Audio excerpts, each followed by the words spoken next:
today to this amazing panel event that is being co-hosted with Oakland Rising and the New America Foundation, a new era of politics, campaigning with ranked choice voting. We appreciate you taking out some time. We hope you enjoyed the food. And we are going to kick this piece off. Many of you already know about Oakland Rising, but for those of you who don't, let me share a little. We're a 3-year-old collaborative of social justice organizations.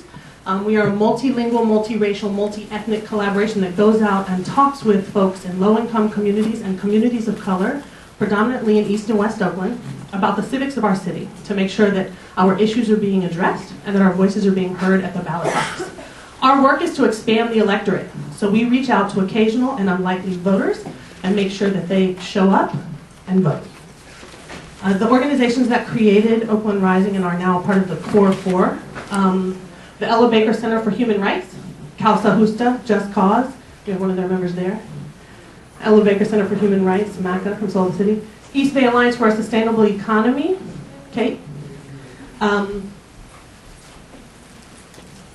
it's like, and who is that? And Asia Pacific Environmental Network, sorry about that slip. We run a multilingual program in Cantonese, Mandarin, English, and Spanish, and we are proud that we recently finished a program where we talked about tax and fiscal policy and encouraged people to participate in the census. We talked to over 17,000 people and identified and turned out 15,000. So, yeah, thank you. We're really excited. Our current work and goals are to build a permanent political and electoral infrastructure in low-income communities and communities of color, exercise and expand political influence for social justice organizations and low-income communities and communities of color, and to align organizations and coordinate with other progressive forces. So we are really excited about today's panel. Everybody wants to know about ranked choice voting in Oakland. From Oakland Rising's perspective, this process, this political process, is a real political game changer.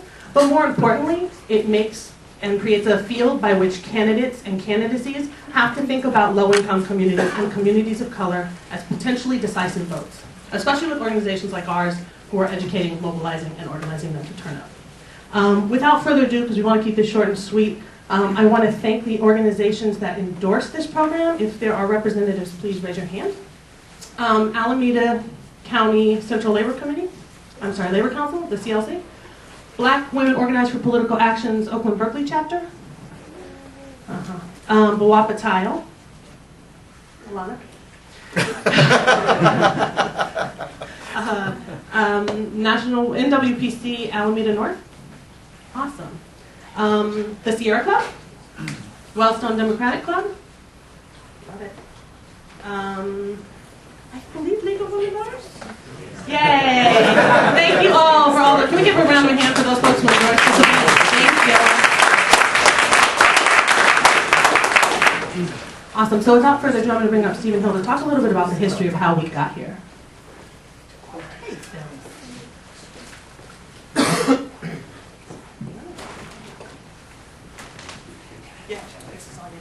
Great. We're now, our panel is now full. Can everybody hear me okay? My name is Stephen Hill, and I'm the director of the Political Reform Program at the New America Foundation, and along with Oakland Rising, we're two of the co-sponsors, and thank you all for being here. Thanks to all the organizations that endorsed it, and I think it's exciting.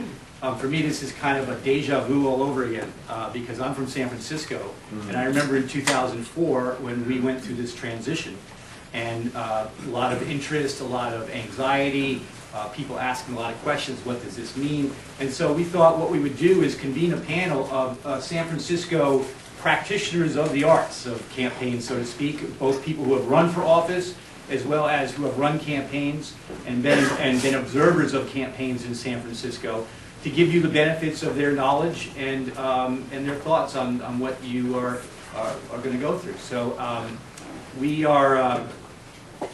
going to have about, each of them are going to speak for about 5 to 8 minutes, and then we're going to open it up. We want to have a lot of time for questions and answers, because we know that as I look out here in the audience, I can see there are incumbents here, there are campaigns here, there are organizations that endorse campaigns, and so this is really meant to be, in some ways, a high-level conversation, not just the ABCs of what does a voter do, but really how do you run campaigns, how do you, what's going to be different for you with this new system. We're going to have a short demonstration about how ranked choice voting works. It'll take about 3 to 5 minutes, and then we will turn it over to the panelists. The other thing I thought I would show you is that one on the table back back there, you may have gotten some in your chair, there's a brochure, this one right here, put out by the Alameda County Registrar of Voters, and Cynthia Cornejo is here from the Registrar of Voters. Cynthia, raise your hand. And they have a very ambitious educational plan that they're going to be implementing over the next many months with the cooperation and participation of many of you, and including creating a website, creating materials like this, doing direct mail, all sorts of things to alert people that that there's a new way of voting, rank 1, 2, 3. And then the other thing I thought I'd show you is, you know, some of you are familiar with how you've been voting, but this is basically what the ballot is going to look like. This is from San Francisco, but you use the exact same equipment, the same vendor as San Francisco. So you're basically going to see, just like you've always seen on your ballot columns, and there's going to, except that for the ranked choice voting contest, there's going to be a 1, a 2, and a 3 column, and each of those columns will be for one of your rankings, 1, 2, 3, and you'll connect the arrows just like you've always done. So some things are really going to be quite similar, and other things are going to be a little bit different. With that, I think we're going to turn it over to the people who do the quick demonstration, and then we'll get to the panel. And, let me introduce Judy Cox, who's with the League of Women Voters, and Judy was one of the leaders of the campaign to pass ranked choice voting here in San Francisco. I see other people here. Oakland. In Oakland. Across the bay, confusion. And Ann Spanier also here was a big part of the. Any other people here that I've missed? Dave Kavlicek. Sorry, Dave. There was Dave. So, and then many of you were also involved as well. So, Judy, thank you. Okay. Thank you very much. I have 3 able assistants that I need to have come forward. What we're going to do is just we're going to do a quick, simple, and low-tech demonstration to you of the voting, how the voting is counted. But very simple, very quick. Okay, so we have our 3 candidates here. We have Gautam Dutta, we have Rita Sklar, and we have Ralph Cams. All very able, working very hard. And what happens? The election comes, and Gautam gets 1, 2, 3, 4, 5, 6 votes. That's very good. Our total is 50. And Rita, 1, 2, 3, 4, 5 votes. Also very good.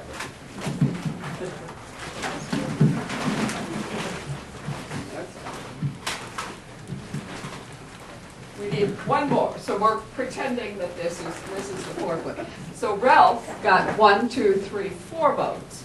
Now you remember in ranked choice voting, the candidate, if there is no majority winner on the first round, then the candidate with the fewest votes is eliminated. So we're going to take Ralph's votes, and he is now out of the race, and we're going to reallocate those votes to his supporters' second choice of candidate. So these votes are now going to go to Gautam and to Rita. So what happens? Here's a vote for Gautam, but here's 1. Whoa! Women in votes. 2, 3, 4 votes. So even though on the first round she was not first, Gautam was. What do we have now? 1, 2, 3, 4, 5, 6, 7, 8 for her, and 7 for Gautam. So on the second round, women rule. No. I didn't pay her enough. We'll have to have that conversation next time you're running. Okay, thank you. Can we give Judy and our 3 candidates a round of applause? main event, we all know why we're here, and I'm really excited and honored to be on such a distinguished panel with so many amazing folks coming over across the bay. I know it feels like a long distance. I never go to San Francisco, so it's got to be cute. Welcome to Oakland. Welcome to the East Bay. And we are really excited to hear your war stories. So many of us in here are political junkies, and we are students, we like to think, of campaigning, and we are excited to hear what you're bringing. Just to let folks know who's up here, we have the Honorable Phil Ting, Assessor Recorder for City and County of San Francisco. Jim Stearns, President of Stearns Consulting. John Gollinger, Political and Media Consultant, Goldfinger? No. David Noyola, Campaign Consultant and former Chief of Staff of President of the Board of Supervisors. And Tim Redman, Executive Editor for San Francisco Bay Guardian. Can we give them all a round of applause?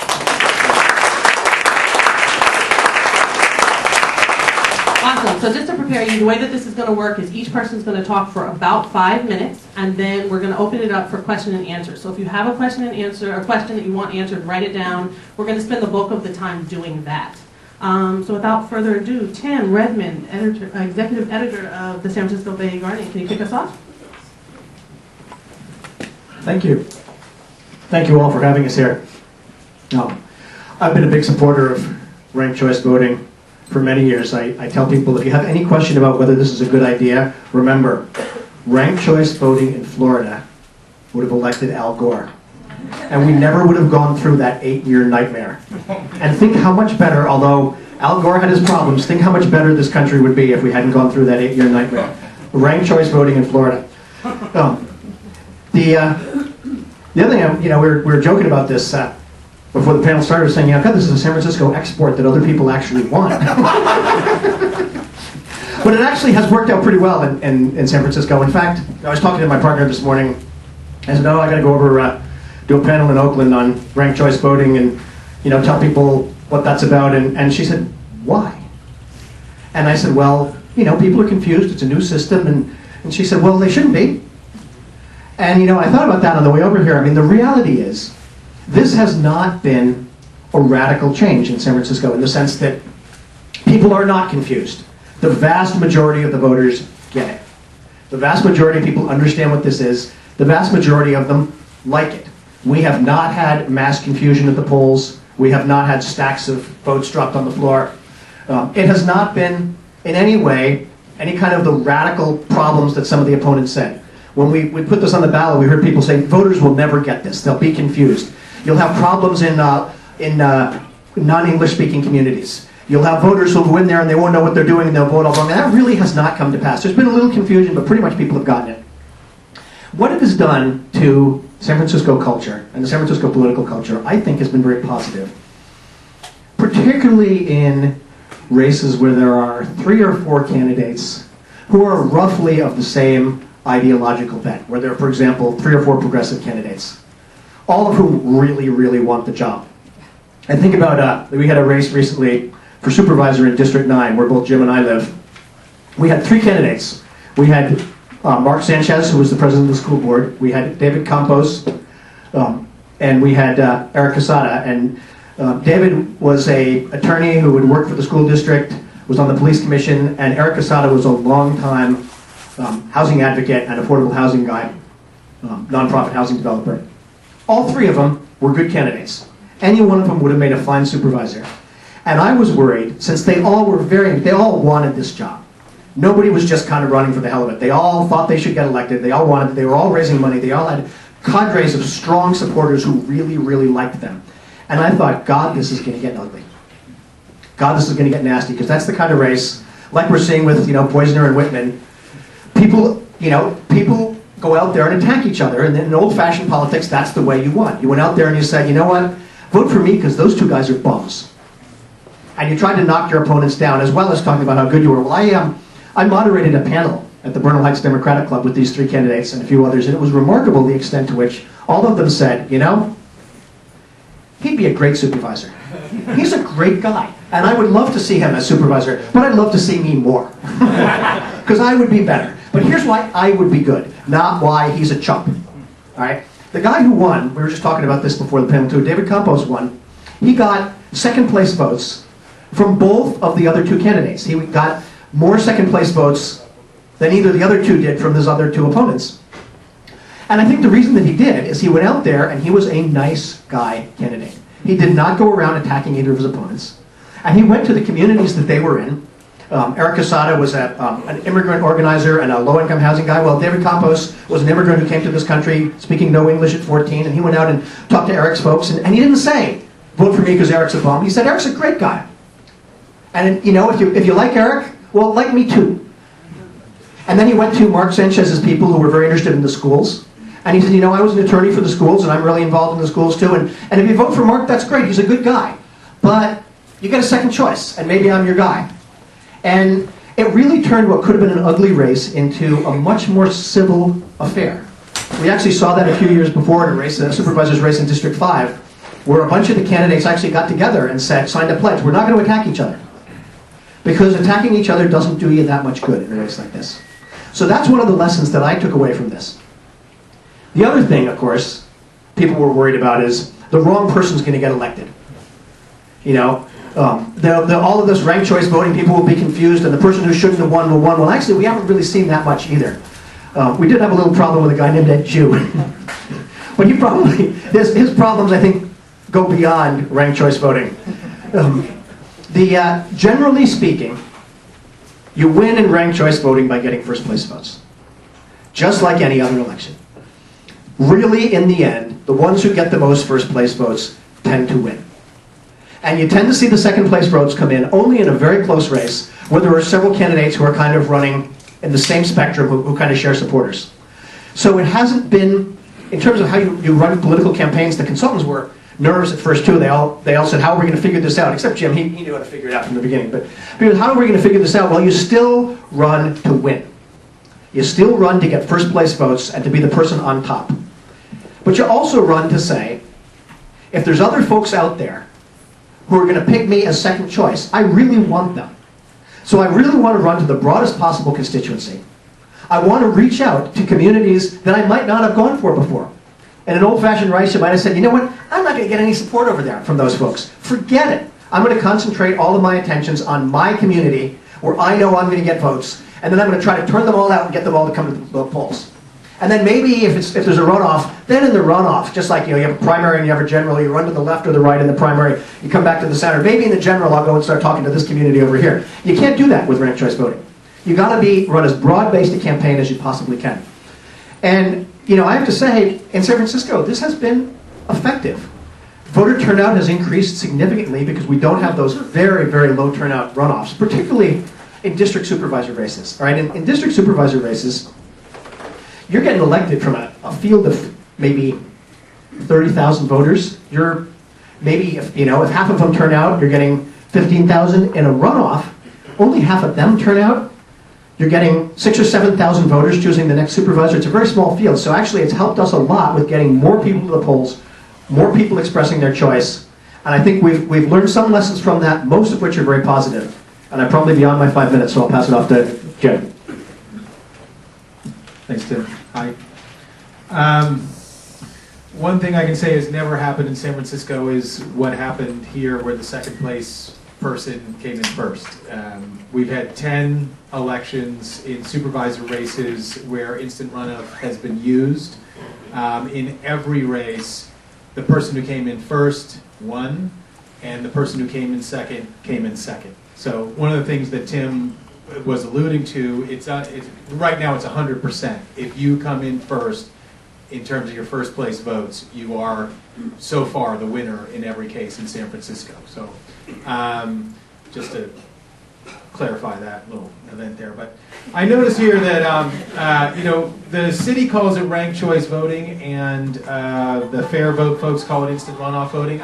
It may just be a confusion in how you name something, but from a campaign strategist point of view, I found that instant runoff voting is a much more descriptive term as to what you have to think about to actually win an instant runoff election. And our firm has been involved in 7 out of the 10 supervisor races that have had, gone down to IRB in San Francisco, either as the campaign consultant, for example, for David Campos, or as leading an independent expenditure campaign on behalf of one of the candidates. We happen to have won 6 out of those 7, so we feel pretty comfortable. I opposed IRB, now I like it. But the thing about instant runoff, I remember in 2004 when it started, I was working for Jake McGoldrick, and unlike the race that Tim was talking about, all of the other candidates kind of bandied together, and it was an anybody but Jake. And so there was a coalition formed, but it was an extremely negative campaign. It didn't do anything to stop the negative. Downtown spent $200,000 or $300,000 on an independent campaign against Jake, and then one of the well-financed candidates spent another couple $100,000, a lot of it negative against Jake. And you know, we were forced to do what everybody always has to do in those situations, which is create a contrast with our leading opponent and figure out how to do that. And we had no minor candidates who were on our side. There was nobody. Everybody was against Jake. And so I was sitting there and wondering, you know, how are we going to, you know, what is actually going on here? What are we doing? What is this? What is this instant runoff thing? And I realized that what we're actually doing is running 2 campaigns at the same time. Normally in November, you'd run your primary, and then you'd sequentially think, okay, who do I have to reach out to for my December election? But in instant runoff, you have to run both those campaigns at the same time. And it does do what Tim said, which is that it forces you to go into communities that you would put off, for example. So say you're running against a Chinese American candidate, as Jake was, you know, you may put off going into the Chinese American community because you figure we'll do that in the runoff. But no, you have to do everything. You have to look at every demographic group, whether it's ideological or ethnic or gender-based or however it is, and say, what is my appeal to these people now? And yet approach those folks as if, yes, I may not be your first choice, but I may be your second choice. It is resource intensive, and I do still believe that instant runoff voting gives a benefit both to the candidate with the highest name recognition and to the candidate with the most resources. But so does all politics, and that doesn't change anything. But I think it's important to understand that you're not going to get these miracles where you came in 5th and then you climb up the ladder, you know, with every successive count, and all of a sudden you come in 1st, or then all of a sudden everybody's going to hold hands and sing Kumbaya, and you know the Chamber of Commerce isn't going to spend $400,000 against you. That's not going to happen, and it hasn't happened in San Francisco. One of the things that I think the reason that first place votes, I mean, we did a study after the 2004 elections, and 2/3 of all the voters who voted for supervisor made 3 choices in San Francisco elections. And I think an additional 10 or 15% made 2 choices. So you got 85% of the people making at least 2 choices, which goes to Tim's point that it's not that tough to make 3 choices. On the other hand, if you reverse that, and you realize that you're losing 15% of the vote every time somebody's knocked off the ballot, and if you have 5 or 6 or 7 contenders that are getting you know, successively knocked off the ballot, the total number of votes that is going to be counted when you get to the last 2 people is going to be significantly lower than the number of people who came to the polls to cast that ballot. So, you know, if you start with 40% of the vote in first place votes, part of the other vote just disappears. So your 40%, even if you don't get that many more votes, grows as a percentage. And again, it's another reason, that attrition factor, while people do know how to use it, and they do use it, there are a lot of exhausted ballots. I mean, I think it's, you know, in that 2004 study, you know, by the end of the day, 23% of the people who came and cast a ballot for supervisor did not have their vote counted when it came down to the top 2. So they had either decided not to vote for one of the top 2, or they had run out of choices, or whatever they did, their vote was not there. They had not made a choice between there. And it'd be interesting to continue to do studies year after year to see whether that grows, whether people get more strategic. But I think we all know people aren't that strategic when they vote. They're not like, you know, political insiders. They vote for who they like. So I'll leave it at that. We can ask more questions later.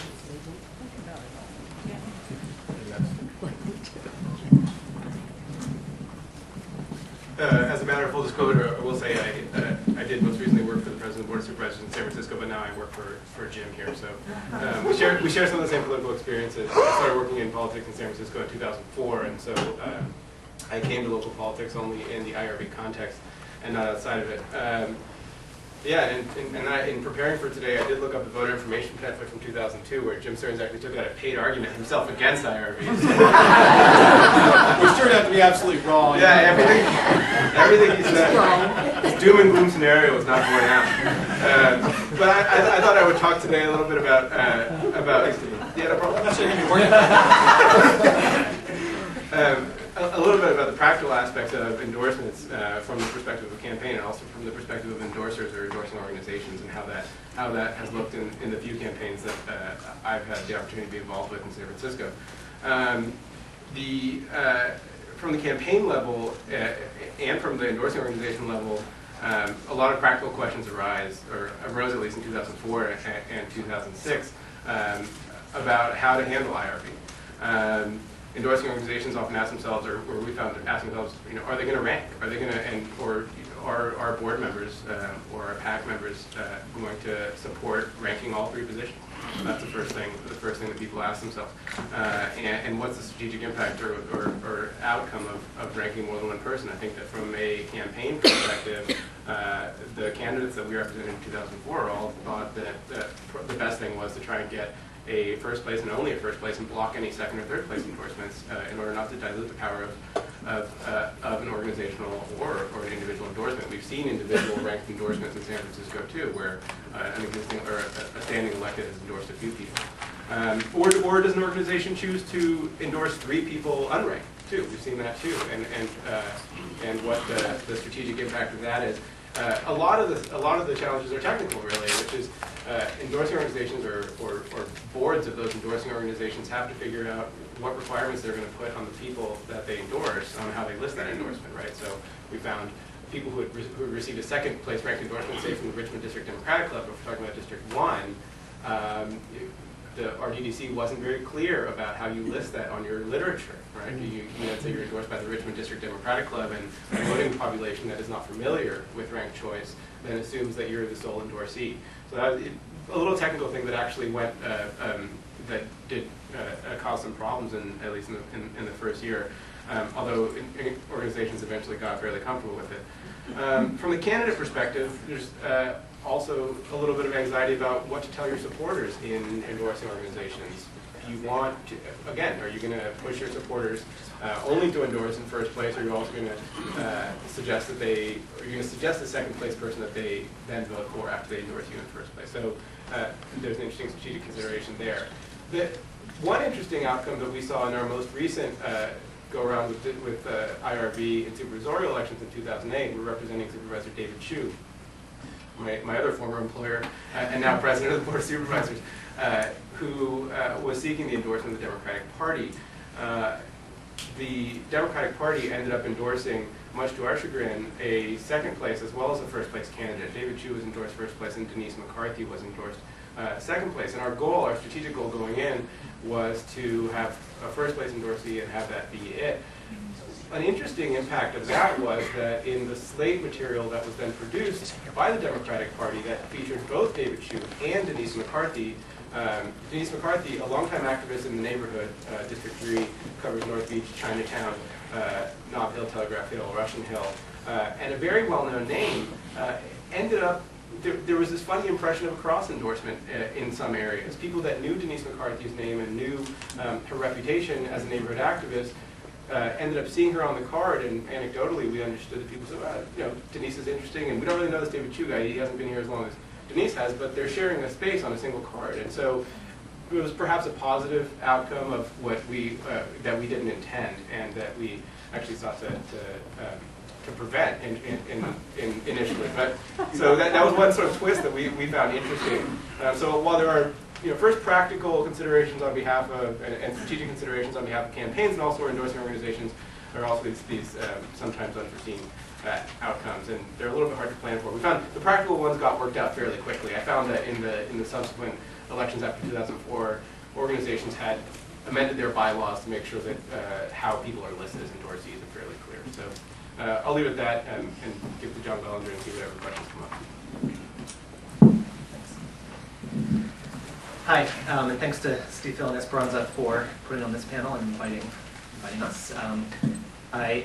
Just by way of background, my name is John Gollinger. I'm an organizer by trade. I work for CalPIRG, the California Public Interest Research Group, as a grassroots environmental community organizer for about 8 years in LA, Sacramento, and then came here in 2000, and since 2000 I've been sort of freelance campaign manager. So of the folks up here, I'm the one who's down in the mud, if you will, or at least in the weeds on election day. So I've worked on a number of ballot campaigns, but up to today, I've worked on 3 successive supervisor races, all in District 3, North Beach, now represented by David Chu. So I was the day-to-day campaign manager for Aaron Peskin in 2000.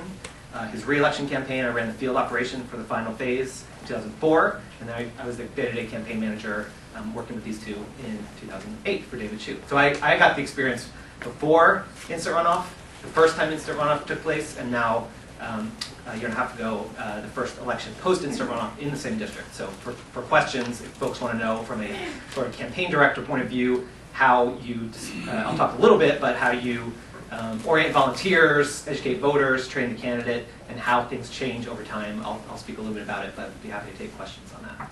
I want to say actually one thing just statistically, since I did a little scribbling before I came here, just as far as the numbers of people who actually elected the supervisor in District 3. In 2000, pre-instant runoff, the traditional November primary head-to-head one-on-one election. In 2000, Aaron Peskin was elected by 12,000 voters. 24,000 people voted in November 2000 in District 3 for supervisor, and 12,000 came back in a very rainy, cold December day, the same day, weirdly coincidentally, that the Supreme Court decided George Bush and not Al Gore was actually going to be our president. So in the 6 weeks between Election Day 2000, when Al Gore and Bush tied, and December 12th, I think it was, 2000, when they decided that, we were running a campaign. So we imagine talking to voters in those 6 weeks. I know some of you have done this in other contexts about, oh, there's another election you need to come out for. It has nothing to do with George Bush and Al Gore. It has more to do with your day-to-day life, so it's actually more important. But if you can get that far, with, as the numbers showed, half the people came back. In contrast, in November 2008, 30,000 roughly people voted for the District 3 candidate on the first ballot, so the equivalent of the November race, and the voters who chose between the final two, so the equivalent of December, 22,875 people voted. So instead of 12,000 people choosing Aaron Peskin to be supervisor, 22,000 people chose David Chu.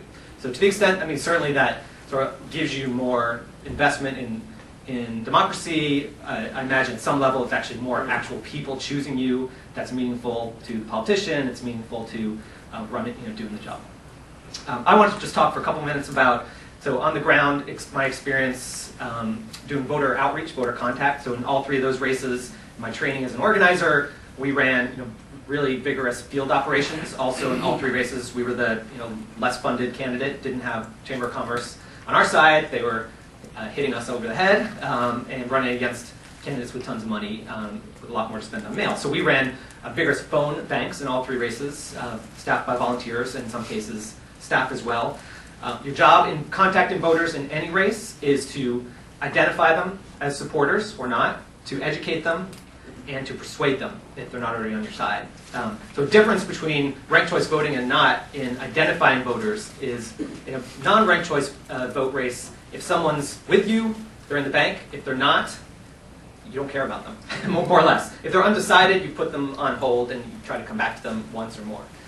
In an instant runoff race, the difference between a voter who says, I don't know, and a voter who says, I'm with somebody else, and particularly if that somebody else is not who you see as your chief opponent, but one of the lesser candidates who you might be able to win over, is huge. So instead of your voter contact form saying yes, no, undecided, it says Chu, every other name under the sun that's in the race, and actually undecided. So an example of the way to follow up that we did was we would have everyone who was genuinely undecided contacted by the candidate, if possible, the candidate's mother or father, because I had them as volunteers, or some high-quality volunteer who could actually have a real conversation about the race.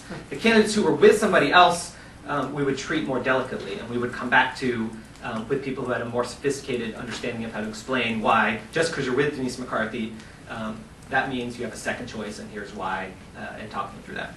Educating voters, similarly, just sort of generally educating, you always are gonna, I would not recommend, as exciting as it is, leading in voter contacts with, do you know we have this new election, here's what it's about, because that confuses more than it helps.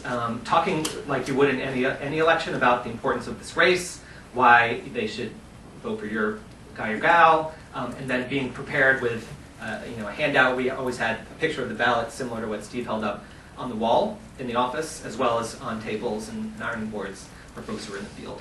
And then the only other thing I guess I wanted to touch on before I hand it over to Phil is election day itself. So I also had experience at the poll, overseeing volunteers who were monitoring polls, either one to make sure that they were operating and people got to vote, and there weren't the numerous ballot boxes in the bay and calamitous things that happen from time to time in San Francisco and elsewhere.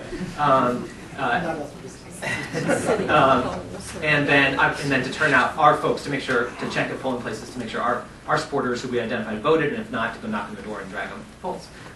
So the only experience I would specifically say, this is your first race, and I don't know what the poll workers are going to be trained to do. It sounds like someone's here from Alameda County, but in 2004, the San Francisco Election Department which was a little freaked out about this whole thing. They've done a good job over the long haul, but those Steve and others who were there at the get-go, we actually tried to get them to implement it in 2003, since the measure passed in 2002, right?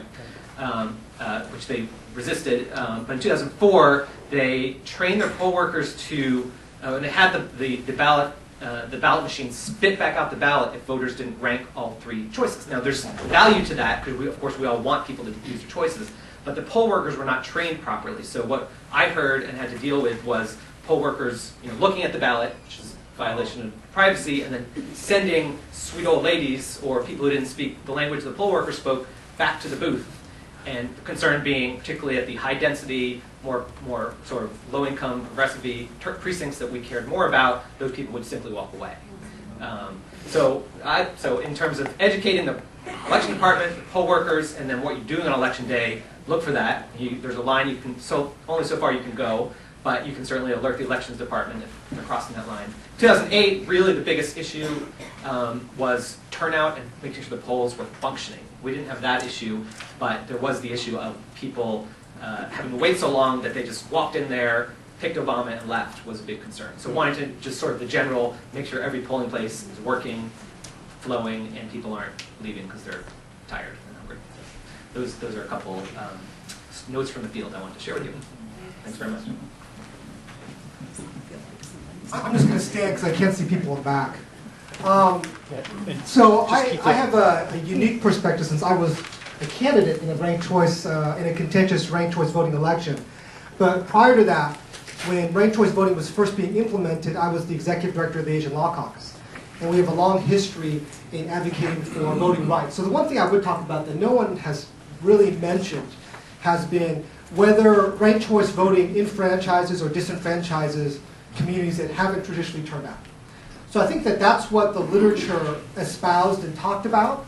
But I think as advocates, all of us were a little bit skeptical. Let's just be honest, because we weren't really sure in the end whether or not we would be able to educate our communities to really get them to properly fill out the ballots. We had just come from San Francisco where we used to do at-large elections. So unlike Oakland, we used to elect all our supervisors at large. And we had gone through an electoral history where we used to encourage people to bullet vote. So we would not encourage everybody to say, hey, if you have 5 choices, please fill out all 5. Please just vote for one person. Because that was a way a community would sort of help enfranchise itself and not dilute their vote. So here we were going a couple years later to ask people to fill out 3. And not just 3, but 3 in a particular order. So the Asian Law Caucus in 2003 was actually a grantee of the Department of Elections to do outreach to the Asian community on how to fill out the ballots. And I think even given our concern going into the election, I was sorry, not 2000, 2004. I was very pleased that a study by San Francisco State actually showed very little. I think Tim was just being polite. I mean, almost zero confusion the very first time that ranked choice voting was rolled out. I think anytime you implement a system for the first time, there's always going to be some unexpected things that happen. That would happen if you changed the color of the ballot. You'd have unexpected things. If you did anything, change the font, you would have unexpected issues. So I think for all of you who are just community members or advocates, I think it's really important to work with Alameda County to make sure that there's money set aside to properly educate, especially lower income, disenfranchised communities that are lower voter turnout communities, to ensure that they truly understand how to do that. One of the other things that we really encouraged the Department of Elections to do was to not just do traditional media buys, but to buy ads and do a lot of work in ethnic media. And we found that to be very, very helpful in educating folks, especially limited English-speaking communities. So in 2004, when, again, what John points out exactly the stat, that actually you had higher voter participation than you did when you had runoff elections. And I think it's interesting, depending on who puts out an idea in San Francisco, it's immediately suspect from the other community. Immediately. Everyone could have agreed if it was like, I kind of feel like it should be like a taste test. No one knows whose idea it was, and then you just say whether you like it or not. But in San Francisco, the second someone says it, then someone's going to be against it. That's just the way it is. I'll just put it this way, because people look at it as this is a progressive idea, so this only helps progressives.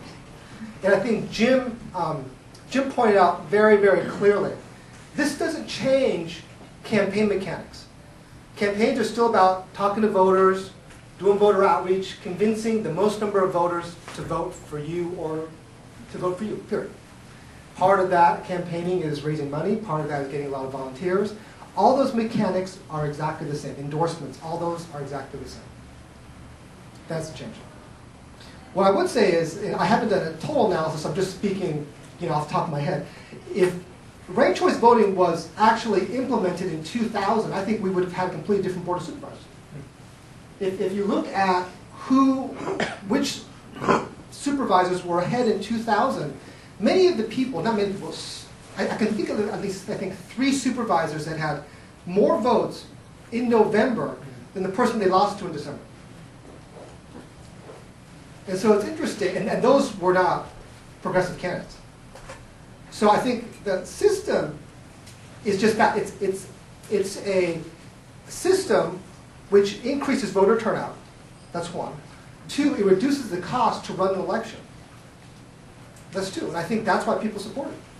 That's the bottom line. As a candidate going through, it's very interesting because I had a campaign. There were 3 of us in a citywide election, so it wasn't a district. It was completely all across the city. I had an opponent who also happened to be Chinese.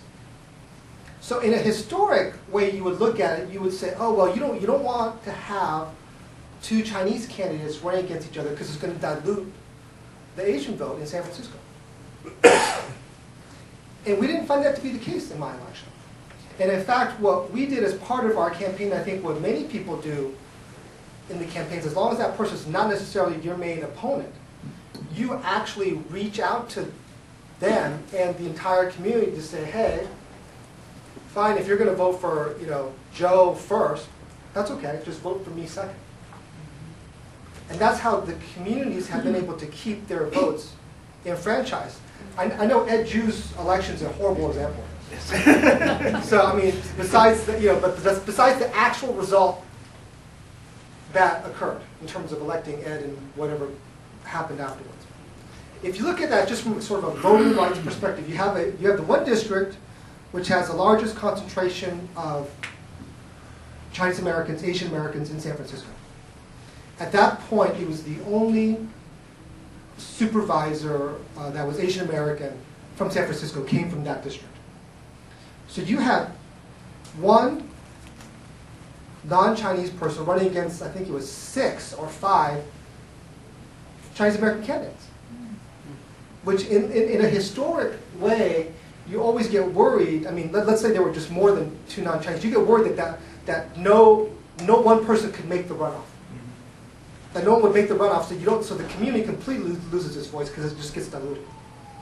With ranked choice voting, what you saw is you actually saw that the community understood how they wanted to vote, and they voted the way you would think in terms of blocking. So you would see that as they dropped, voters would eventually coalesce against what people would say was at that election the strongest Chinese American candidate, and the community naturally moved that way in terms of the voting. And as people dropped, you could see that transfer. So I think for people who are candidates, I think Tim is right. It's changed. The one thing it has completely changed, I think, in part, especially when you don't have the situation what Jim described, where you have sort of everybody against one person, where you have a much more sort of a mix going on, you do have a lot less negative campaigning.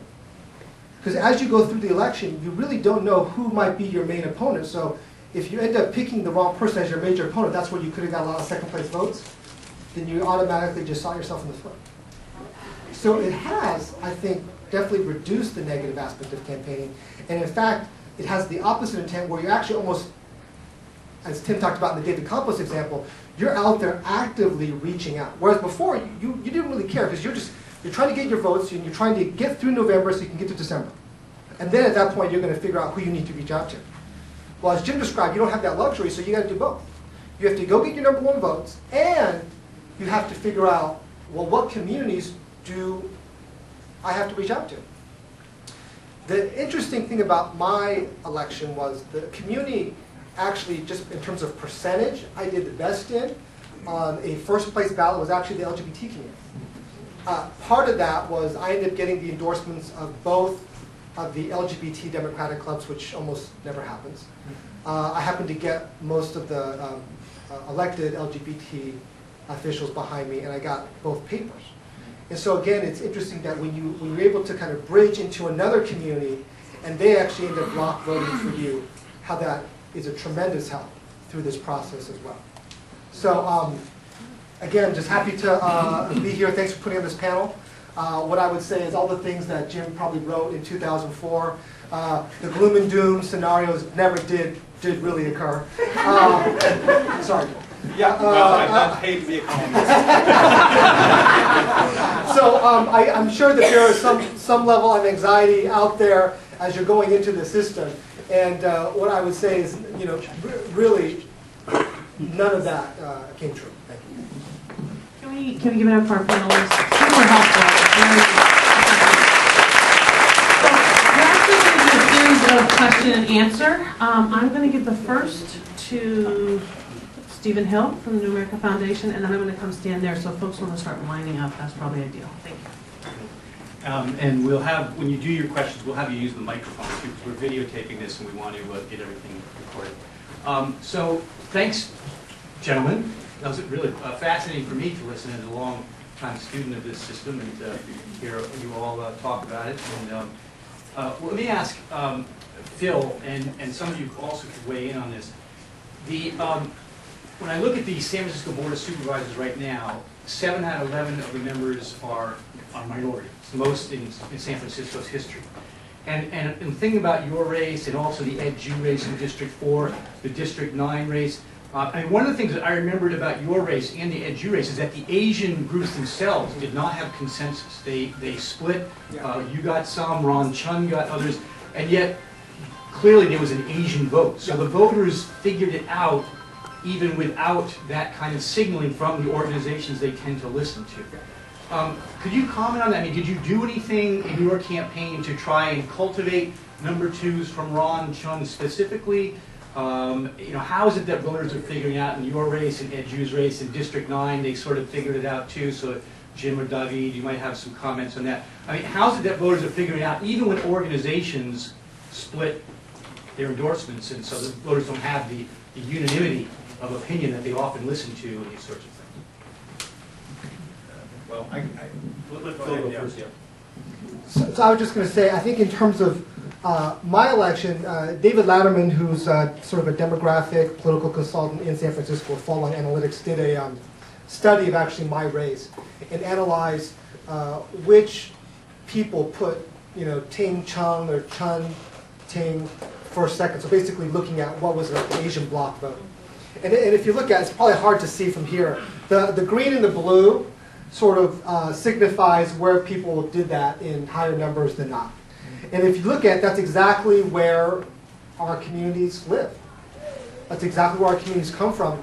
And what we actually did, Steve, was one of our mail pieces, while we mailed a lot to the Chinese community, and we always do things that are bilingual, we actually specifically, because we were nervous about ranked choice voting, we specifically did a piece telling people how to rank their choices. Of course, I put myself first and put Ron second. But we walked them through the 3 choices. So there were 3 choices. Here's how you should vote. And asked them to do that. So we pretty much took, the mail piece was something like this, but there were real names and real choices. And we said, here's what you should do. And I think that definitely helped. And I think, again, our communities aren't stupid. They're sophisticated. They understand what's in their best interest. I think what you have now is you have a system that doesn't force them to come out twice, which I think was a barrier. They just have to come out once, and as long as they fill out those 3 boxes, they're going to have their vote counted in every facet. My hope in San Francisco, and I know this may be a controversial statement, was that the best sort of technology to work with ranked choice voting is touchscreen. Because if you have touchscreen, you could go through more than 3 choices. Because one of the criticisms is, oh, well, you only have 3 choices. What if you have 20 candidates, which we did in one supervisor's election? What if you have 20 candidates? I want to rank all 20. You would actually have that technological ability if you had touchscreen or some better technology than our Eagle system. So I think it's even more reasons to encourage the voting machine makers to improve, get better technology that's safer, more secure, so that we can move that direction. I think it would actually enhance the voter experience and actually help the voters. Jim, question for you as a follow-up then. So Phil, you actually told people put 1, 2, 3, and I saw other candidates that started doing this. What's your opinion on that? Whether candidates should start either tacitly or even explicitly telling people, look, I want you to be your first choice, but if I'm not, here's who I think should be your second choice. Well, I think that if you have a very clearly defined situation, like Phil was talking about, where you have a Chinese American community that is eager to elect a Chinese American candidate, that's a pretty clear cut. Yes, that's to our advantage. We love it. I want to point out again that even in that situation, you are going to lose votes in the transfer between the Ron Chun to the Phil Ting, because some people won't be able to do it. It may only be 15%. It may not be that big. It may not ultimately be have the impact, but it is there. One of the things I found interesting is when we ran 2004, Jake McGoldrick and his chief opponent was Lillian Singh. We did a study afterwards of who voted, who did Jake's voters vote for second. Now this was an extremely polarized race, and we just in the campaign trenches, hated the other side. They hated us, and we hit them every day, and they hit us every day, and it was brutal. And Jake's voters chose Lillian Singh as their number 2 candidate. And Lillian's voters chose Jake as their number 2 candidate. So all our hate did not really transfer to, the voters. And we were talking about it on the way here. Is, part of that is name ID. We both did the most mail. And part of it is they don't see things the way we do. We are all or nothing. If Lillian's bad on something, she's bad on everything, and the voters say, well, yeah, she's probably bad on that, but we kind of like her more than these other people we don't know. So I think in some situations, to answer your question, it's very advantageous. In other ones, if everybody's against you, you don't want to teach people how to rank choice vote. You want to stay away from it, right? So. Super helpful. Chris. Opponents, it doesn't matter, you're going to come out on top. If you would have a ranked choice situation, then everybody who doesn't like what's going on, nobody is going to choose the incumbent as their second choice. And so I'm wondering if anybody's thought about that, how you think that works, because it certainly can happen in something other than in a special district. Maybe it's the one. Could you just repeat the question, because we had to swap the tape, so just repeat the question. Oh, no, not you, just summarize the question. Teabaggers. So, if you're, from the perspective of the incumbent, if it's everyone against you, how does ranked choice affect your likelihood of getting the everyone against you people to choose you second, more or less? I mean, the only person, it's not 100% on point, but in the 2004 District 3 race, so was the first time implementing instant runoff, Supervisor Peskin was the incumbent at that point, and was opposed by three I would characterize as kind of wacky candidates. Grudge candidates, really, is what all three of them were. Had a personal grudge, etc. Not very serious, but they did kind of gang up on anybody but. And well, I mean, the way to win it is get the most votes. I mean, he got 63% of the vote, so there wasn't, in any event, there wouldn't have been a second round. But certainly, in that sense, it doesn't change the equation. If you get the most votes, runoff or not, it won't change the equations.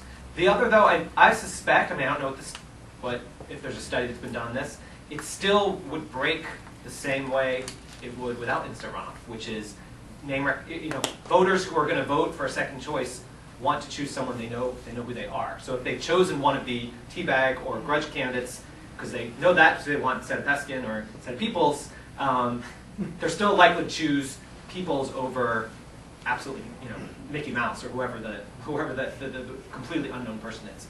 As many as would choose them under a non-ranked choice voting. So in that sense, I'm not sure it changed that much. Yeah, if I can add to it, I think that again, to reference our experience in 2004 in District 1 with Jacob Holdek and Lillian Singh, we found that voters don't need intellectual ideological consistency in their voting patterns, and I don't think that's surprising to anybody in this room. I mean, and the fact that Jim just referenced is evidence of that. And even and I think that perhaps the teabag movement represents a new, a new paradigm for this, but I doubt it does, because this was the election that we're talking about was a focused anti-City Hall, anti-incumbent campaign. City Hall's doing everything wrong.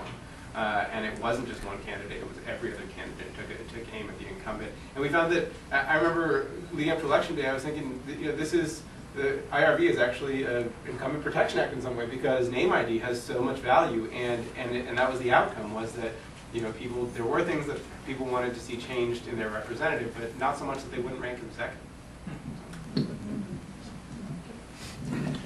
Yeah, I just want to add to that. In fact, one of the main criticisms we've heard of ranked choice voting in San Francisco is that it's an Incumbent Protection Act. That's actually something that people have pointed out, which seems to have some validity, that in fact, you're less likely to be hurt by this. And if there is a downside to ranked choice voting that has played out in history in San Francisco, is that incumbents have tended to win, even when there has been an anybody but Jake kick him out of City Hall movement. And that's because it was a conspiracy that progressives won in 2000 using the December runoff elections, and then as soon as they got in, they passed instant runoff voting so they could protect themselves. That's for Chuck, wherever you are. One other thing I would add to that, though, in the Peskin campaign, it's very interesting because you could see the future of how an anti-incumbent campaign might work. They had a Chinese American, they had kind of an old Italian North Beach guy, and they had somebody else who I don't remember. Wealthy developer. A wealthy developer, yeah. Three of a kind. Beautiful. And they really tried to cross-endorse in each other's communities. And they were kind of wacko and kind of grudge-oriented, so I think their message didn't resonate.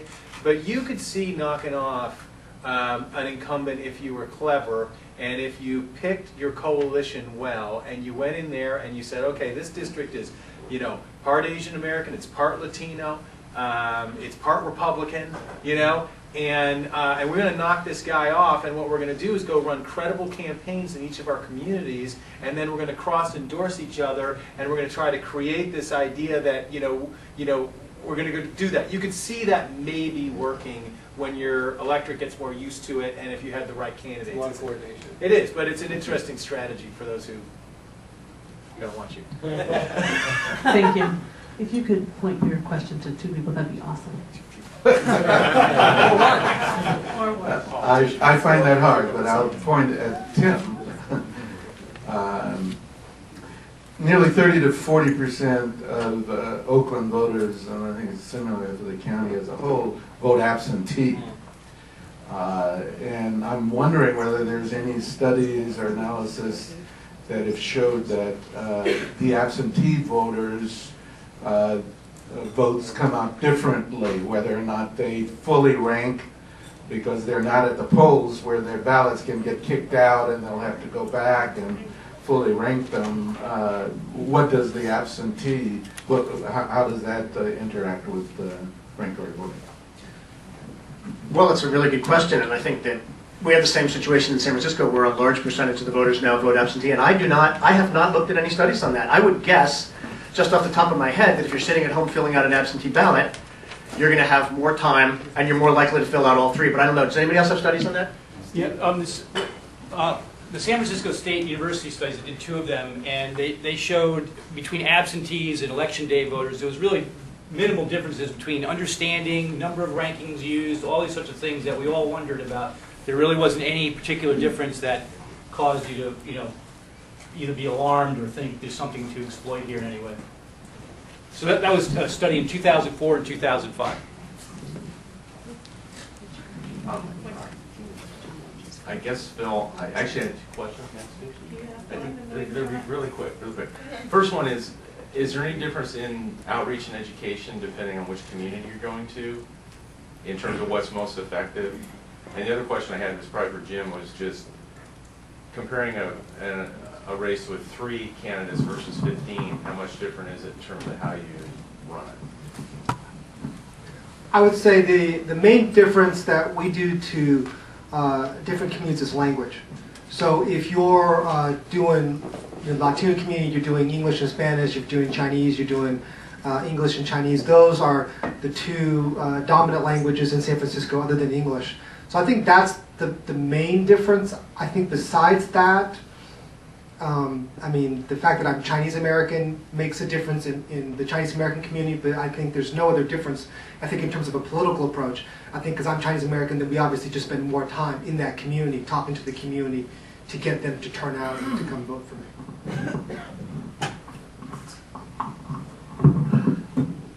Yeah, I think there's a pretty big difference. If you have 3 people, we did the David Campos race where it was Campos, Sanchez, and Quesada. So you have 3 Latino men, 2 of whom were gay, and had very similar backgrounds, very progressive. And it was just really mind-boggling to figure out, do I have an advantage? In these campaigns, one of the reasons there was no negative in that campaign was that we only had $140,000 to spend because we had campaign limits and everybody took the limits, so you didn't really have that much money. And you had no money to do polling. Now, if we could have done polling and seen that Quesada voters were going to be for us, that would have been great. So we did what, we did try to be nice and play to both sides. But it is, as a strategist, I was just in a campaign where we had 4 candidates, and you have no idea.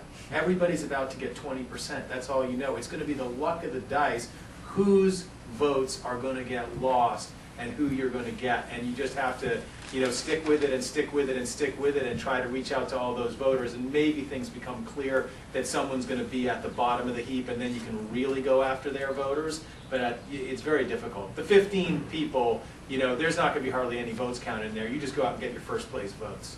And again, I think my strategy overall has been, when you don't know, get people to like you first. That's going to be the best. That you can take to the bank. So. I'm Robert Warwick. The question I want to ask is about after the election.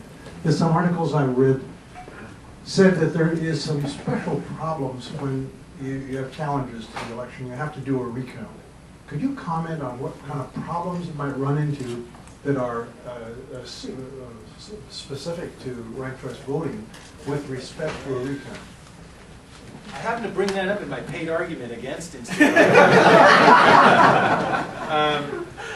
I envisioned a situation where there would be a lawsuit between the 2 people that tied for 14th. And that their votes would somehow, you wouldn't know how to count their votes, and they would have been counted wrong, and so then you couldn't get to 13, and then you couldn't get to 12. As it turned out, I just didn't know math. Because the way it works is, you look at all those bottom candidates, and even if they got everybody else's votes, they still couldn't challenge 1 or 2, so it gets wiped out. So, you don't have, I don't think, any different situations than you have in most. And I don't know if you guys. That's the kitchen sink method of political arguing. You know, I guess I'm having a little trouble figuring out, if you look at the race examples, from the Goldrick example, the analysis of the last 10 races, I'm actually having trouble figuring out, I mean, I like the idea that there's one race and there's greater participation, so I think there's a lot of advantages to this. The advantage I'm not having trouble figuring out is, does it change the outcome of a race? Has it, I mean, clearly, and do we actually campaign differently as a result? Because I'm not really picking up on, if I'm a candidate, pre-ranked choice voting, I would campaign in this way.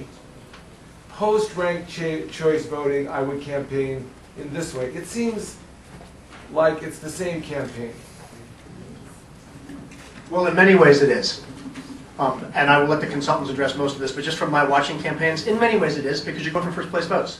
And you're going out there saying, I'm a great candidate. The way in which it isn't, and the way in which it's different, that I think has been talked about today, is if you're only going for first place votes, and you're not worried about second place votes, and you're thinking about a runoff, you're much more likely to go after your opponent, to do negative campaigning, and to write off communities. If I say, you know, I have a base of people in this neighborhood who are going to vote for me, I'm going to get them, I'm going to get them all out, I'm going to get past the first round, and then I'll go talk to everybody else in the runoff. You don't do that anymore. So you do have to change the way you campaign. Jim is right, you're running 2 elections at once. So I think you do have to run more broad-based campaigns. But I guess the question before it's answered is, why, given the last 10 races? I mean, I think those are all good things to do. I just don't know why you would do that if they don't make a difference. I mean, that's the only thing I've Well, had. I don't know that you can say it doesn't make a Okay. difference. I mean, I think that if you take them individually, the ones that we've been involved, I think we campaign very differently for David Campos than we would have in a traditional way. I mean, we probably would have gotten drawn into some sort of negative where we tried to differentiate ourselves from the other two. I think Phil would have campaigned in a different way with a Chinese-American contender. He would have thought that that's a threat, and I got to go out there and I got to get my community to sort of reject this guy and vote for me, or else I'm not going to get in. And as John was saying, you know, the whole ID process of how you're going to get, I mean, it's not inevitable that it always worked out this way. I think there were tactics that were employed by smart campaigns that made it happen, but you know, just on the ground, just like figuring out, okay, we need Denise McCarthy's votes, let's figure out who Denise McCarthy's got, and then let's go and have a surgical campaign to them. So I think it does matter. Okay, that makes sense. Yeah, I just want to say a couple things. One, I mean, obviously all elections are not created alike, even in San Francisco. And Tim touched on the prime example, which I think might be exportable to a few places, is when you have a campaign like the District 5 hates, sort of one of the most liberal parts of San Francisco, where all the candidates are kind of on the same page. And in the race in 2004, Ross McCarimi, when he got elected, there were a slate of candidates who agreed to campaign to not be negative and to, and I don't know to the extent that they actually said, vote, here's who to vote second if you're with me, here's who to vote third, but they all agreed not to oppose others. That was partially the nature of the district, and that folks wanted not to elect, and there was 1 or 2 sort of business folks in the race. It was partially, I would say, the influence of the Bay Guardian and other sort of interest groups and others, and some of those are in this room, who played a really important role in imposing on the candidates, even by, I don't know if this was explicit or certainly an implied threat, that if you want our endorsement, you are going to sign this pledge or make this agreement. And so the nature of the campaign, and I know voters in that district who felt like the campaign was higher level, I suspect the nature of Ross's ability to govern after mattered. Now we are yet to, and maybe next year, certainly in 2011, experience a real mayor's race in San Francisco with ranked choice voting. We haven't had that yet. We only had Matt Gonzalez and Gavin Newsom was unfortunately so that was a traditional runoff back in 2003. Newsom really didn't have a challenger, so we still have yet to play that out on the citywide level at the highest level. You're going to beat us to it, right? So we're watching you closely. Thank you.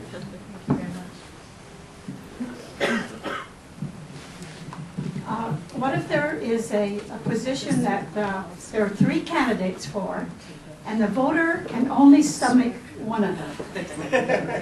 Can that voter put that that one candidate down as first, second, and third? Yes.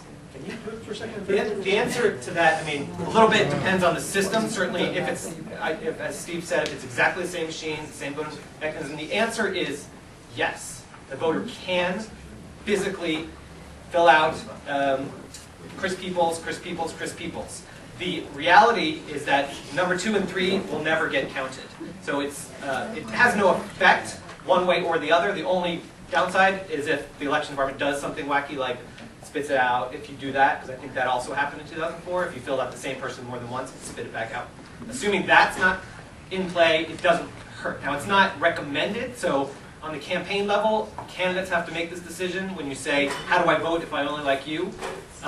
My feeling as someone who believes every vote should matter in some way is you need to tell them, here's how I'm, one way to do it is I'm voting for myself first, and this person second, and this person third, rather than leave them blank or go all 3. So I wouldn't recommend all 3, but as far as the best thing to do in that scenario is give them an answer they can take away and use, and not give them an intellectual, theoretical sort of thing that leads to more questions. That's my take. Yeah, let me clarify that a little bit. On your ballot, like I said, you have 3 columns, 1, 2, 3, and you can put the same candidate 3 times. But this is a runoff system in which you want to have a runoff choice in case your first choice doesn't win. If you don't have anyone else you like, you don't have to put anyone else. But having a candidate in your second and third column, the same candidate, isn't going to help that candidate. There are other voting systems, electoral methods where it would, but this is not that one. In addition, it's to your advantage to have 3 different candidates as long as there are 3 that you like, because your lower choice can't help defeat your higher choice. Because your vote never goes to your second choice until your first choice is lost. And it never goes to your third choice until your second choice is lost. So there's no disadvantage, in other words. I mean, some people are familiar with systems where you do what's called bullet voting, where you only put 1, because if you vote for this one and that one, then your second choice may help defeat your first choice, which is really your favorite candidate. And so people say bullet vote. There's no reason to bullet vote with this system, because your second choice isn't going to help defeat your first choice, and your third choice isn't going to help defeat your second or first choice. So it's really best to just use all 3 of your rankings as long as there are 3 candidates that you like, and put them in the order that you like, and that's the best way to use the system. Okay, the one, two blank, does that disqualify your vote? If you leave 2 blank, that won't disqualify your vote. As long as your first choice is still in the race, your vote continues to count for that person. But if your first choice gets eliminated, now the voting machine goes and looks at your second choice, and there's nothing there. So it's like not coming back for the runoff. You see what I mean?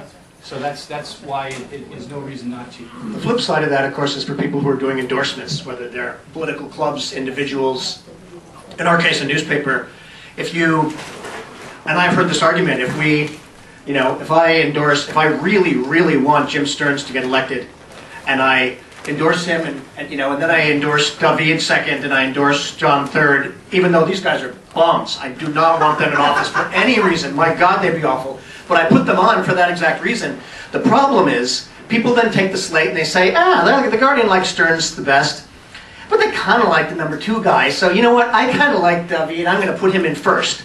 And it kind of creates that confusion. So there are groups endorsing sometimes, and we've gone through this at The Guardian, where we'll say, yeah, you should rank 3 for all of these reasons, but I'll be damned if I'm going to endorse those other 2, because they'd be awful. So we just bullet endorse, so there's no confusion. So the voters don't take our number 2 and think that it might be okay to put them number 1. So that's a strategic consideration for groups and individuals that are doing endorsements. This actually leads up to the question I was going to ask before that answer came up, which is, of the groups that do endorsements in San Francisco, clubs, newspapers, etc., how many of them actually do endorse or give a how to vote type thing of ranking 1, 2, and 3, and how many just endorse a single candidate, or sometimes 1 and 2 when there's more than 2 candidates running? Well, we always, when we do our general rule is we like to give voters choices, and when there are 3 marginally tolerable candidates who we can imagine would be okay, we endorse 3. And I think a lot of groups do that. We have there have been times, in, for example, the Jake McGoldrick race, where we endorsed Jake McGoldrick and nobody else. Just because I could not write the name Lillian Singh under Bay Guardian endorses. Right? And because there were other candidates, and we've been in this situation before where you just say, I cannot have my name associated with this candidate who disagrees with me on everything that I believe in. And I think there's other groups that do that, but I've been surprised at how many people do endorse 1, 2, and 3. I think one of the things that was interesting in 2004 in the first IRV election in San Francisco is the Democratic Party even had something of a personality crisis about whether to endorse after first place.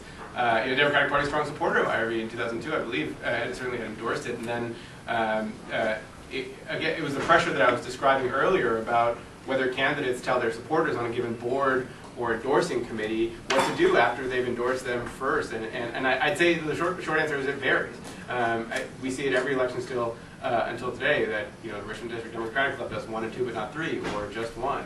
I think we've even seen odd situations where we've seen 1 and no 2, but I've seen a 3 too. It's just like, it's really, it can be confusing. And it's incumbent on every endorsing organization to be clear about the rules for the endorsement process going in, and also, and this is something I talked about earlier, the rules about how to list their endorsement, because that can also get confused fairly easily.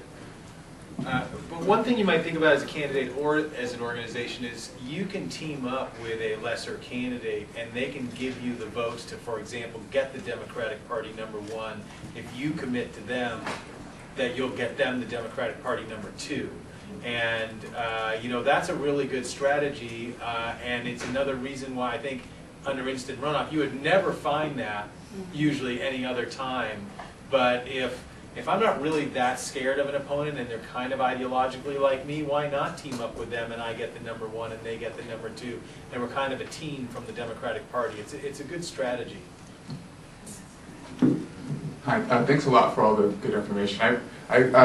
I guess this is sort of an elementary question I have. What are the numbers in terms of increasing voter turnout? I've heard some figures about, okay, well there's more folks whose second choices are being counted, so instead of 12,000 in 2000 it became 22,000 second sort of runoff votes that were cast. But in terms of overall, because as someone in the community who's interested in democracy, I'm interested in especially getting people who aren't voting to vote, people whose voices are not already being heard to be heard. So what are the hard numbers on the absolute increase in voter turnout since, I guess, 2000? Well, we don't have hard numbers on a citywide election because we have the supervisor elections really as our #1 thing, and as John alluded to, and I think it was pretty. The December runoff for a supervisor election is an incredibly unpopular place to go and show up, right? and this was before absentee voting was so prevalent, but you still, people don't want to go out in December. What I'm waiting to see, and one of my arguments against IRV, was that in San Francisco traditionally, or at least often, more people come out to vote in a December mayoral runoff than actually voted in the November runoff. Partially, I think, because the media pays more attention, it's down to a contest between two people, the campaigns get people excited about it, and incrementally 10% more people will show up. I think in that situation, you've actually reduced voter participation in a major election through the instant runoff voting. But I think that's a big citywide, high visibility race. I think these low down ballot, whether citywide or district, I'd say doubled on average voter participation. The relevance, unless you're talking about a standalone year, like 2011, so the odd years when we do our mayor's races, when there's nothing else at the top of the ballot, it's just your local race, maybe some local ballot measures. It is tough to compare straight. So when you have the president, when you have Obama on the ballot versus just the two candidates. But really the most important comparison is how many people actually vote the whole ballot. Go all the way through the state, all the presidential, if that's their state stuff, county stuff, commissioner, whatever, and then finally get to, assuming we're talking about mostly local races. And I don't have numbers for you, but people have more incentive to at least pick someone, since they've got a couple choices rather than just one or the other. Hi, I'm Gautam Dutta. I'm a failed candidate from the IRV demonstration up there about an hour ago, so I'm back at my day job at New America now. Here's a question I'm curious to hear from y'all. I recently migrated up from Los Angeles, which is actually seriously considering ranked choice voting right now. And I want to talk about money specifically.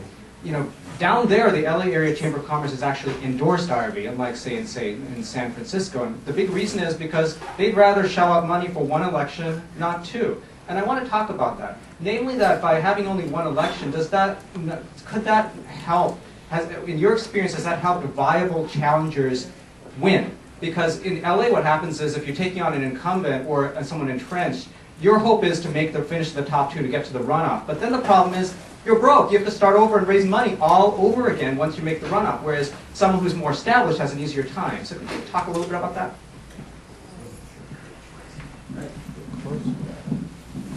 Well, I can say that in the Gonzalez-Newsom mayor's race, an enormous amount of money was raised for the runoff.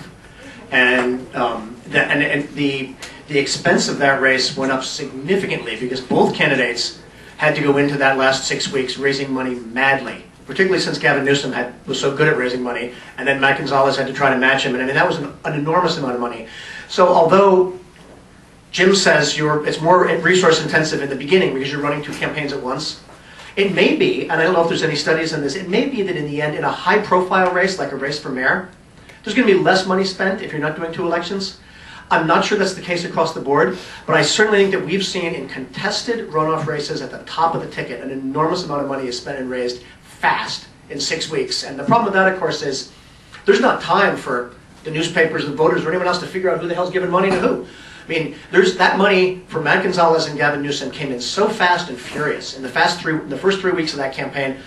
Literally, our heads were spinning. The reporting periods weren't passed. We didn't know who was giving money to Matt Gonzalez. We didn't know who was giving money to Gavin Newsom. We heard anecdotally, oh, Matt Gonzalez is getting all this money from the Residential Builders Association.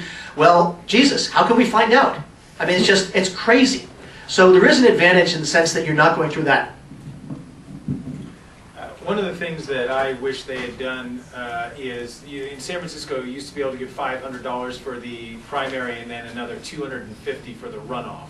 And so you could get $750 if you had those two campaigns. And I wish they had acknowledged that you are having to run both campaigns at the same time and up the spend, the contribution limits from $500 to $750 to do that. They didn't do that. And I do think you're absolutely spending less money now without that. We're going to have two more questions and then close this out. Great. And to clarify, San Francisco has partial public financing of campaigns. Oakland sometimes does. And the city council puts the money into the fund. We don't know yet. For city council reasons. Not for mayors. Question for you about is a concept called rabbit candidates. In Cambridge, Massachusetts, where they use this ranked ballot, similar ranked ballot system, they sometimes do a strategy where, say, I'm running, and I'm not sure I'm going to get the number of votes I need to win, and it's, say, like a Jake McGoldrick race, where there was no one to build a coalition with. You find someone, a progressive, if you're a progressive, or whatever point of view you're coming from, to run. You basically recruit. And you have someone in the race who then is not going to be as popular as you, and you sort of alluded to this a little bit earlier, Jim, but then they run and they help pull out a different constituency that perhaps you don't pull out, and then you coalesce with that other candidate. And they call these candidates rabbit candidates because they're not necessarily running to win. They're running to pull out a vote to create a broader coalition. So I throw that out there for you to think through out loud for us here. How do you think it might work with, say, in a Jake McGoldrick race, or even Eric Marr? Eric's race, there was really no one to, in Gerardo Sandoval's race, there was very few people to coalesce. So and I remember, actually, I should say, I remember talking to one candidate about this, and I'll leave his name out of it, but he said, Steve, intellectually, I get what you're saying, and it makes a lot of sense, but human nature being what it is, if you're asking me to find someone to run in the same race as me, forget it.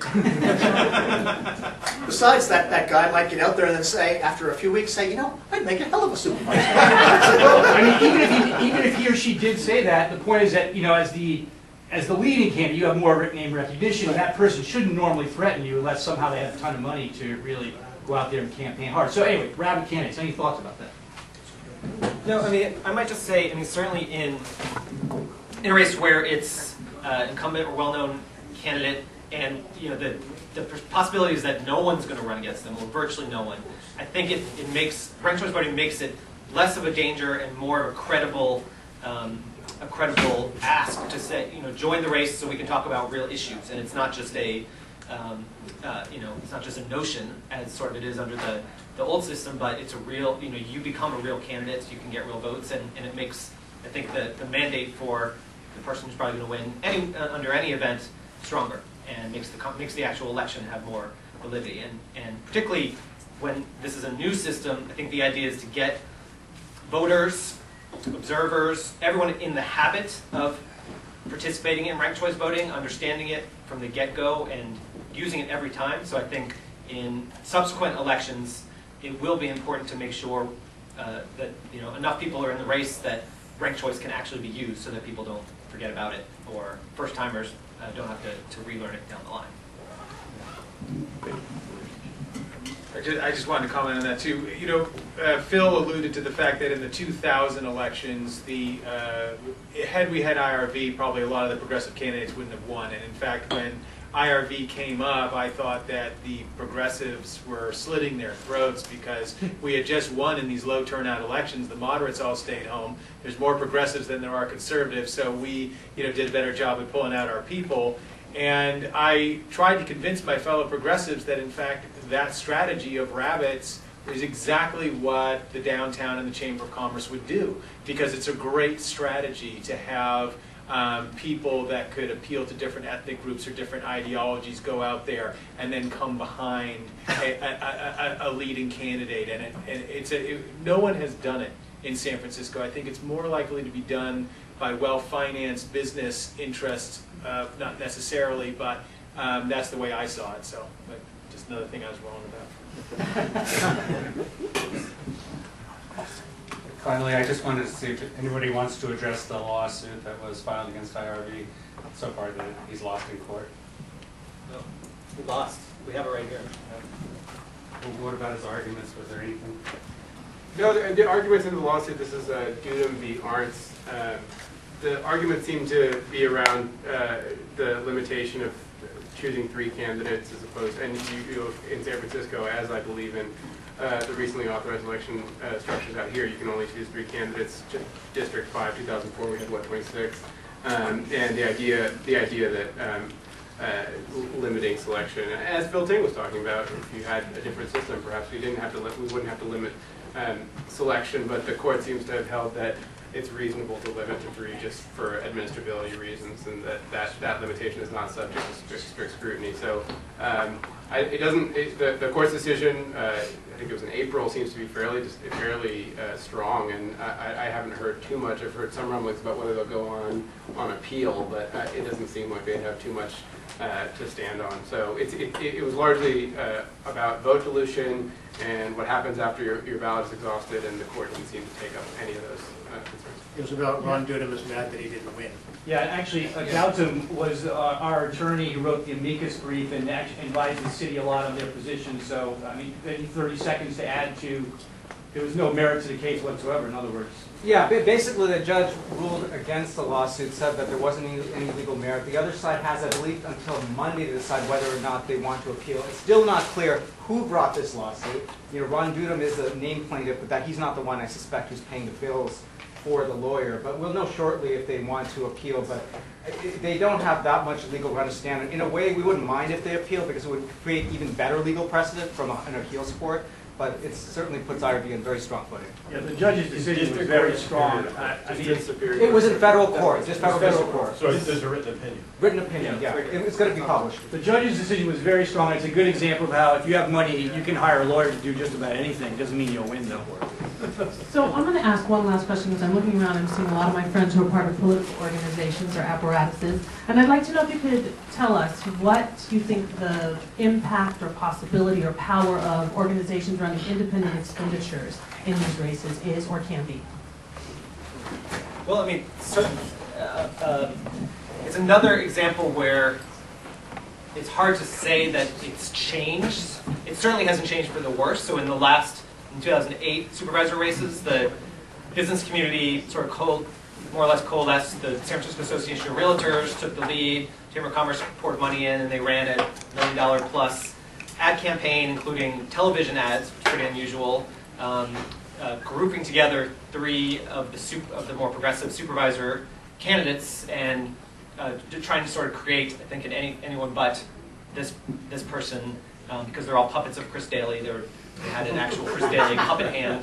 David Chu, Supervisor David Chu, Supervisor Eric Barnes, Supervisor John Adams were the puppets. So it was another example where sort of a blunt money strategy hurt and required a response, but didn't do the damage that you might think, in theory, it could do if it gets people to vote for all the lesser candidates and not the other. In our race, in all 3 of those races, I think, it still was the case that the person who got the most votes won, and the second choice votes went, by about the same proportion as the first choice votes fell down. So it's still, so I think the business or whoever the big money forces might be still might need to get more sophisticated to make it more dangerous. Yeah, as Jim was saying earlier, we did see, at least in District 3 in 2008, examples of what you were talking about from a candidate campaign or individual campaign perspective of independent expenditures paying for slates of people, right? And trying to be strategic about who they select. We saw a slate of a Republican, Epstein, a Chinese American candidate, and an Italian candidate, that was Joe Aliotto. It's sort of what we saw in 2004 all over again, but was funded through an IE. So to back up what John just says, perhaps it offers unsophisticated users of independent expenditures another way to sort of mess up. But spend their money. And in the end, am I on here? Yeah. In the end, they've got to do more than that. They've got to field a decent candidate. And in the end, the reason that the progressives have won so many supervisors races in San Francisco is that they've had good candidates with community bases who've gone out there and gotten the first place votes. And if you have a good, strong candidate who can do that and knows how to run, the independent expenditure under ranked choice voting is not going to have a whole lot more difference than it does in any other system. Awesome. This has been really informative, and I would love it if people could give it up for our panelists today.